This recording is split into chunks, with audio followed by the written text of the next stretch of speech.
السلام علیکم ناظرین، علی اردو وائس چینل پہ خوش آمدید۔ شہر سے دور ایک ویران علاقے میں موجود قبرستان سے تھوڑے فاصلے پر ایک گاڑی آ کر رکی۔ وہ دسمبر کی ایک سرد رات تھی۔ طوفانی بارش ہو رہی تھی۔ بارش کی پڑتی ہوئی بوندوں کی تیز آواز سے سماعتوں میں ایک عجیب سی الجھن محسوس ہو رہی تھی۔ وقفے کے بعد بجلی پوری کڑک کے ساتھ چمک اٹھتی، جس کی روشنی ایک پل کے لیے اس قبرستان کو اپنی لپیٹ میں لے کر روشن کر دیتی۔ بادلوں کی گرج کی آواز سے کانوں کے پردے پھٹنے لگتے۔ گاڑی سے ایک شخص اترا۔ اس نے کالے رنگ کا رین کوٹ پہنا ہوا تھا اور اپنے چہرے کو ایک بڑی سی ہڈ سے ڈھانپ رکھا تھا۔ گاڑی کا دروازہ ایک جھٹکے سے بند کرتا ہوا وہ گاڑی کی ڈگی کے پاس آ گیا۔ اس کی چال بہت ہی پرسکون تھی، جس کو دیکھ کر صاف معلوم ہوتا تھا کہ وہ شخص ارد گرد کے ماحول سے بالکل بے خوف ہے۔ اس نے گاڑی کی ڈگی کھولی اور اس میں سے کسی کو بالوں سے پکڑتے ہوئے باہر نکال کر زمین پر پٹک دیا، پھر اس کی ٹانگوں کو پکڑ کر گھسیٹتا ہوا قبرستان کی طرف لے جانے لگا۔ وہ شخص زندہ تھا اور وہ زور زور سے چیخ رہا تھا، اپنی جان کی بخشش مانگ رہا تھا، مگر سامنے والا شخص بے حد بے رحم تھا۔ وہ اس کی آہ پکار کو نظر انداز کرتے ہوئے اس کو قبرستان کے بیچوں بیچ لے آیا اور پنجوں کے بل بیٹھ گیا۔ اب اپنے کوٹ کی جیب میں سے ایک تیز دھار خنجر نکال کر اس بندے کی گردن پر رکھ دیا۔ نہیں، مجھے جانے دو۔ کون ہو تم؟ کیا چاہتے ہو تم مجھ سے؟ کیا بگاڑا ہے تمہارا میں نے؟ نیچے لیٹا ہوا بندہ اپنی موت کو سامنے دیکھ کر خوف سے چلا اٹھا۔ وہ کالے کوٹ والا شخص زور زور سے ہنسنے لگا، جبکہ سامنے والے اس بے رحم شخص کو اس بندے پر ذرا بھی رحم نہیں آ رہا تھا۔ وہ شیطانیت سے زور زور سے ہنس رہا تھا۔ ایسے کیسے جانے دو تمہیں؟ بہت بھوک لگی ہے مجھے۔ اللہ کا واسطہ ہے، آپ جو کہیں گے میں وہ کروں گا۔ آپ کو جو چاہیے وہ میں آپ کو دوں گا۔ وہ تھر تھری لیتی ہوئی آواز کے ساتھ کوٹ والے شخص سے اپنی جان کی بھیک مانگ رہا تھا، مگر وہ شخص مکاری سے مسکرا رہا تھا اور اپنے ہاتھ میں موجود خنجر کو گھور رہا تھا اور بولا، میں ہمیشہ سے ہی وہی کرتا ہوں جو مجھے اچھا لگتا ہے، اور میں وہی چاہتا ہوں جو ہوتا ہے۔ اس میں نئی بات کیا ہے، کیونکہ مجھے اپنی مرضی کے خلاف کوئی بات پسند نہیں۔ وہ اپنے چہرے سے ہڈ ہٹاتا ہوا اس کی آنکھوں میں دیکھنے لگا۔ اس کی آنکھوں کی پتلیاں سرخ رنگ کی تھیں۔ یہ منظر دیکھتے ہی نیچے لیٹا شخص خوف سے کانپ اٹھا۔ مجھے جانے دیں، پلیز مجھے جانے دیں۔ شٹ اپ، وہ زور سے دہاڑا۔ میرے سامنے اونچی آواز سے بولنے والے لوگ مجھے بالکل اچھے نہیں لگتے۔ جانتے نہیں کیا تم؟ پھر بھی اتنا اونچا بول کر کان کھا گئے ہو میرے۔ وہ اپنے کانوں میں انگلیاں ڈالتے ہوئے بوریت سے بولا، کتنے ظالم ہو تم۔ وہ زور سے ہنسا۔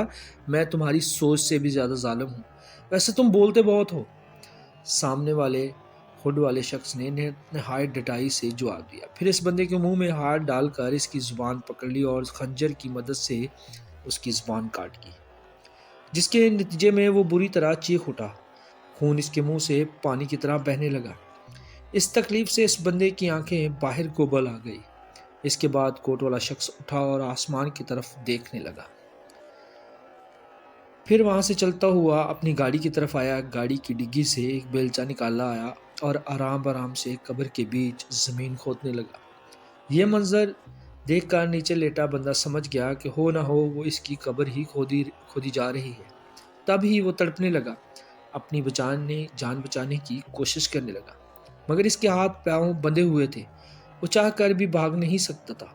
کافی دیر گزر جانے کے بعد وہ کالے کوٹ والا شخص چہرے پر ایک مکروہ مسکراہٹ لیے دھیرے دھیرے اس کے نزدیک آیا اور ایک بار پھر اپنے تیز دھار خنجر سے اس کے جسم پر حملے کرنے لگا اور اس کے جسم کو جگہ جگہ سے زخمی کرنے لگا۔ اس کے زخموں میں اپنی انگلیاں ڈالتے ہوئے اس کا گوشت نوچنے لگا۔ کافی دیر تک وہ اس کو ایسے ہی تڑپاتا رہا، پھر اس نے اس بندے کی انگلیاں کاٹنا شروع کی اور ایک ایک کر کے اس کی انگلیاں اپنے منہ میں چبا کر کھانے لگا۔ پھر خنجر پر لگے سارے خون چاٹ کر بولا، کتنا مزہ ہے تمہارے خون میں۔ وہ آنکھیں نچا رہا تھا۔ نیچے پڑا شخص دردناک چیخوں سے چیخ رہا تھا اور اس کی چیخوں سے پورا قبرستان گونج رہا تھا۔ تکلیف اور خوف سے اس کا برا حال تھا۔ اس پل وہ اپنی موت کی طلب کرنے لگا، کیونکہ جو اذیت وہ شخص اس کو دے رہا تھا وہ برداشت کرنا اب اس کے بس سے باہر ہو چکا تھا۔ مگر سامنے والا ظالم شخص بڑے اطمینان سے اپنے کام میں مگن تھا۔ اب وہ کھڑا ہوا اور اپنا پیر اس کے سر پر ٹکا دیا، پھر بیلچہ ہاتھ میں لیے اپنی پوری طاقت لگاتے ہوئے بیلچے کا ایک کاری وار اس کے پیٹ پر کیا تو خون کا ایک فوارہ اس ظالم کے چہرے پر پڑا، جس سے اس کی روح کو ایک سکون ملا۔ اپنے بائیں ہاتھ کی مدد سے اس نے وہ سارا خون اپنے چہرے پر مل لیا۔ سرخ آنکھیں اور خون سے بھرا چہرہ، وہ اس پل بے حد خوفناک معلوم ہو رہا تھا۔ وہ شخص دو ٹکڑوں میں بٹ چکا تھا۔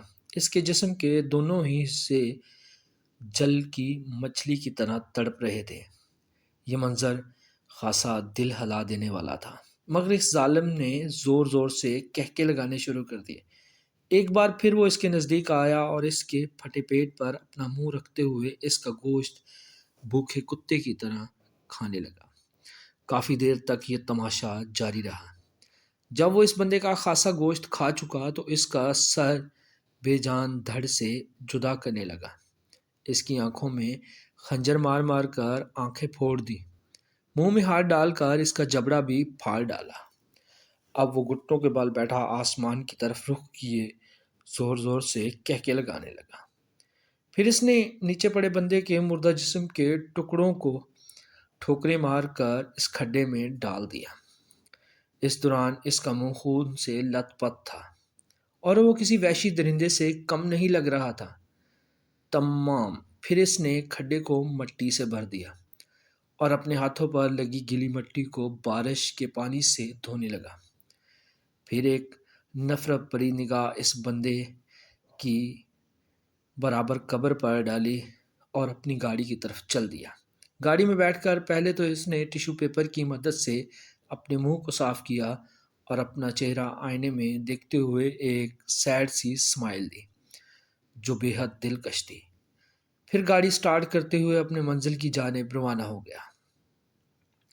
سدرا اپنے والدہ کے سرہانے بیٹھی ہوئی تھی، جو کہ اکثر بیمار رہا کرتی تھی، مگر آج ان کی طبیعت بہت زیادہ خراب تھی۔ دراصل وہ دل کی مریضہ تھی۔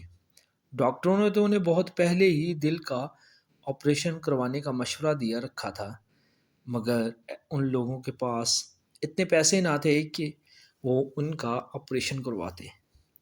بس ناصرہ شمیم اب تو دعاؤں پر ہی جی رہی تھی۔ اس بات کو لے کر سدرا بہت افسردہ رہتی تھی۔ اس کا دنیا میں ماں کے سوا اور تھا ہی کون؟ والد کا انتقال تو اس کے بچپن میں ہی ہو گیا تھا۔ ایک بھائی تھا جس نے شادی ہوتے ہی رنگ بدلنا شروع کر دیا۔ اس کی بیوی اچھی عورت نہ تھی۔ وہ سارا دن سدرا اور اس کی والدہ کے خلاف اپنے شوہر کے کان بھرتی رہتی تھی۔ کہنے کو تو وہ لوگ ایک ہی مکان میں رہتے تھے، مگر سدرا کی بھابھی ہما کے زور دینے پر اس کے بھائی کاشف نے گھر کے بیچ ایک دیوار کھڑی کر دی تھی اور اپنا کھانا پینا بھی ان سے علیحدہ کر لیا تھا۔ مہینے میں بس 2-3 ہزار روپیہ ان کے ہاتھ میں پکڑا جاتا، جس سے ان ماں بیٹی کا گزارا ناممکن ہی تھا۔ سدرا کی عمر اس وقت 20 سال تھی۔ سونے جیسی گوری رنگت، کتابی چہرہ، نازک بدن، پھولوں جیسے ہاتھ پاؤں، کمر تک آتے ریشمی بال، اس کے چہرے پر بلا کی معصومیت تھی۔ صرف چہرے پر ہی نہیں، وہ خود بھی بے حد معصوم تھی۔ اس کی سب سے خاصا بات تھی یہ کہ اس کی سیرت نے آج تک کسی کا برا نہ چاہا تھا۔ وہ دنیا کی بھرائی سے بے خبر، اپنے آپ میں مگن رہنے والی لڑکی تھی۔ پڑھائی میں بھی بہت اچھی تھی۔ اس نے FSC بہت اچھے نمبروں سے پاس کیا تھا۔ وہ بچپن ہی سے ڈاکٹر بننا چاہتی تھی اور ڈاکٹر بننے کا خواب دیکھ رہی تھی۔ اس کے نمبر بھی اچھے تھے، اس کو شہر کے بڑے سے بڑے کالج میں داخلہ بھی مل سکتا تھا۔ مگر اس کا اصل مسئلہ تھا فیس کا۔ اس کے پاس میڈیکل کی فیس دینے کے لیے پیسے نہ تھے۔ اس کی منگنی اس کے خالازاد نعمان سے ہو چکی تھی۔ وہ خود 5 وقت کی نمازی تھی اور ہر نماز میں اپنی والدہ کے علاج اور اپنی فیس کے انتظام کے لیے دعا مانگا کرتی تھی۔ اس کو یقین تھا کہ خدا اس کے لیے کوئی نہ کوئی رستہ ضرور نکال دے گا۔ ناصرہ شمیم کی طبیعت آج بھی بہت زیادہ خراب تھی، اور یہ طبیعت دوائی نہ ملنے کی وجہ سے تھی۔ کاشف ابھی تک دفتر سے نہیں آیا تھا اور ہما سے مدد مانگنا بالکل بیکار تھا۔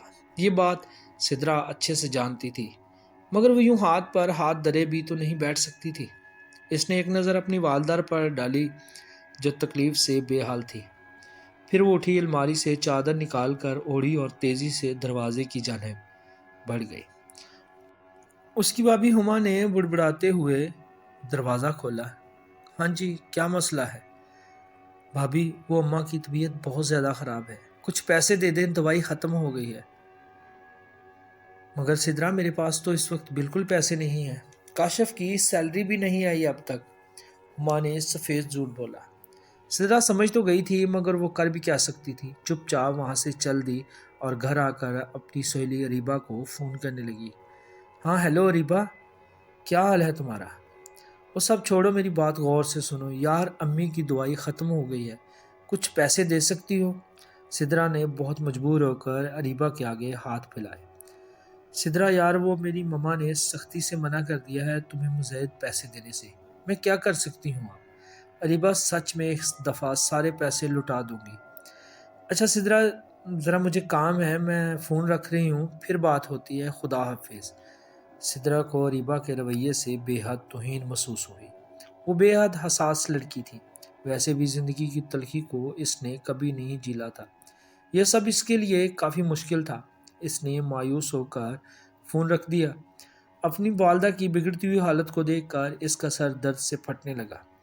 وہ سر پکڑ کر بیٹھ گئی۔ سدرا بیٹا، دوائی لا دے مجھے۔ ناصرہ شمیم کی آواز ابھری۔ اب وہ بیچاری اپنی والدہ کو کیا بتاتی کہ دوائی تو ختم ہو چکی ہے۔ جی امی، میں لے کر آتی ہوں، بس آپ تھوڑا انتظار کریں، یہ کہتی ہوئی وہ ایک بار پھر اپنی چادر اوڑھے گھر کی دہلیز سے باہر نکل پڑی۔ وہ نہیں جانتی تھی کہ کدھر جا رہی ہے، مگر بس گھر سے دعا لینے کے ارادے سے نکل آئی تھی۔ وہ سڑک پر نہ جانے کتنی ہی دیر چلتی رہی، پھر اس کو اپنے دور کے ایک رشتہ دار کا خیال آیا جو اسی شہر میں رہتے تھے، جن کا نام حارث تھا۔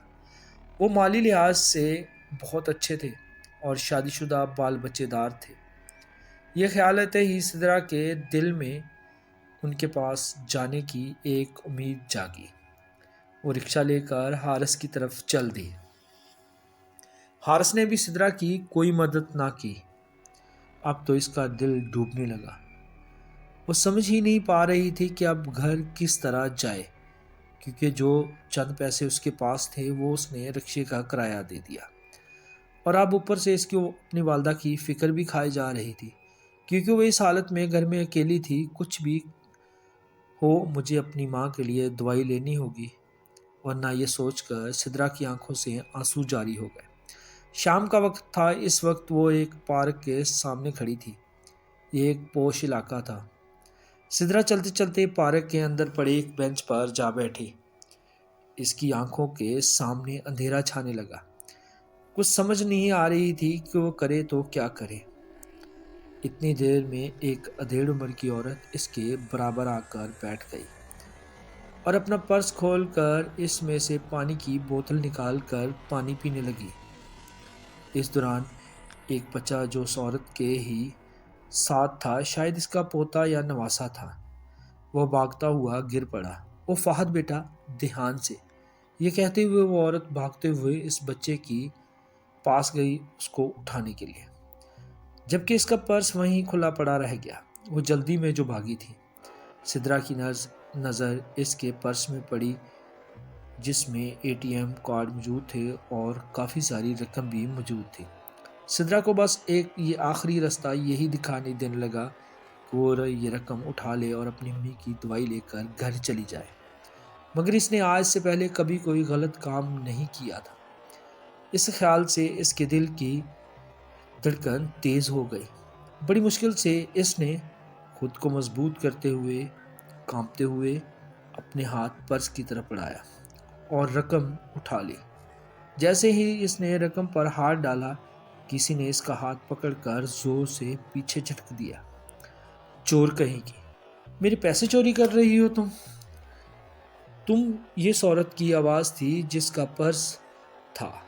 نہیں نہیں آنٹی، وہ میری امی کی طبیعت۔ اس سے پہلے سدرا مزید کچھ کہتی، اس عورت نے ایک زوردار تھپڑ سدرا کے منہ پر دے مارا۔ سدرا بے حد شرمندگی محسوس کرنے لگی۔ اس کو اس پل خود سے نفرت محسوس ہو رہی تھی۔ وہ چپ چاپ گردن جھکائے کھڑی تھی۔ وہ عورت سدرا کو ذلیل کرنے میں مصروف تھی۔ آس پاس لوگوں کا ہجوم اکٹھا ہونا شروع ہو گیا۔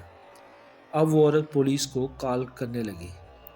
پولیس کا نام سنتے ہی سدرا زور زور سے رونے لگی، مگر اس کو اپنی صفائی میں کچھ کہنا بھی نہیں آتا تھا۔ کچھ ہی دیر میں پولیس وہاں پر موجود تھی اور خواتین اہلکار سدرا سے سخت کلامی کر رہی تھی کہ کسی نے سوال کیا، ایکسکیوز می، میں پوچھ سکتا ہوں کہ یہاں کیا ہو رہا ہے یہ سب؟ سدرا نے نظر اٹھا کر دیکھا تو سامنے ایک خوبرو 6 فٹ کا جوان کھڑا تھا۔ اس نے جینز اور گرے رنگ کی شرٹ پہن رکھی تھی۔ کستوری جسم، سرخ و سفید رنگت، سنجیدہ چہرہ، داڑھی کے خط بنا ہوا سرخ ہونٹ، بڑی بڑی مخمور آنکھیں، اور اس کو دیکھ کر کسی شہزادے کا گمان ہوتا تھا۔ ہاں ہیرو، تو کون ہے؟ پولیس اہلکار نے طنزیہ لہجے میں سوال کیا۔ میں Siraj Ali Zulfiqar, chairman of Mega کونیکو Merit and Mega groups SEZ۔ اس شخص نے نہایت سنجیدگی سے اپنا تعارف کروایا، جس پر اس پولیس والے کے چہرے کا رنگ ایک دم سے بدل گیا۔ اوہ سوری سر، وہ میں نے آپ کو پہچانا نہیں تھا۔ جبکہ سراج اس کو غصے سے گھورتے ہوئے بولا، اس کا مطلب ہے کہ آپ غریب سے عزت سے بات نہیں کر سکتے۔ ایسی کوئی بات نہیں سر۔ وہ اس سے پہلے کہ وہ کوئی مزید کچھ بولتا، سراج نے اس کی بات کاٹ دی۔ یہ کیا تماشا لگایا ہوا ہے یہاں پر؟ سر آپ کیوں تکلیف اٹھا رہے ہیں؟ بہتر ہوگا آپ اس معاملے میں نہ ہی پڑیں، چھوٹی موٹی چوری کا معاملہ ہے۔ یہ میرے ساتھ تھیں، شی از مائی فرینڈ، اور انہوں نے کوئی چوری نہیں کی، سراج نے میری طرف اشارہ کرتے ہوئے کہا۔ سدرا اس کے سفید جھوٹ پر حیران رہ گئی۔ لگتا ہے محترمہ آپ کو کوئی غلط فہمی ہو گئی ہے، پولیس اہلکار پرس والی خاتون سے بولا۔ ایسے کیسے غلط فہمی ہے مجھے؟ کوئی غلط فہمی نہیں ہے مجھے، یہ میرے پیسے چرا رہی تھی اور بس میں نے خود اپنی آنکھوں سے اس کو دیکھا، وہ خاتون تپ کر بولی۔ کوئی ثبوت ہے آپ کے پاس؟ سراج اس سے مخاطب ہوا، جس پر وہ پرس والی خاتون خاموش ہو گئی۔ Sorry madam, we are really sorry, آپ کو اتنی تکلیف اٹھانی پڑی، پولیس اہلکار سدرا سے مخاطب ہوا۔ اچانک ہی اتنی تعظیم ملنے پر سدرا سے کوئی جواب نہ بن پایا۔ وہ ہکا بکا کھڑی سراج کا چہرہ تک رہی تھی۔ اوکے نو پرابلم، ہو جاتا ہے، چلیں۔ سراج خود ہی پولیس والوں کو جواب دے کر سدرا سے مخاطب ہوا۔ پولیس اہلکار سراج سے خود دلی سے ہاتھ ملاتے ہوئے اپنے موبائل وین کی طرف بڑھ گئے اور وہ عورت بھی پیر پٹکتی ہوئی وہاں سے چل دی۔ ناظرین، اگلی قسط سننے کے لیے چینل کو سبسکرائب کریں، بیل آئیکن کو پریس کریں تاکہ ہر نئی آنے والی کہانی کا نوٹیفیکیشن بر وقت آپ کو ملتا رہے۔ انشاءاللہ ملتے ہیں اس ناول کی اگلی قسط میں۔ اللہ حافظ۔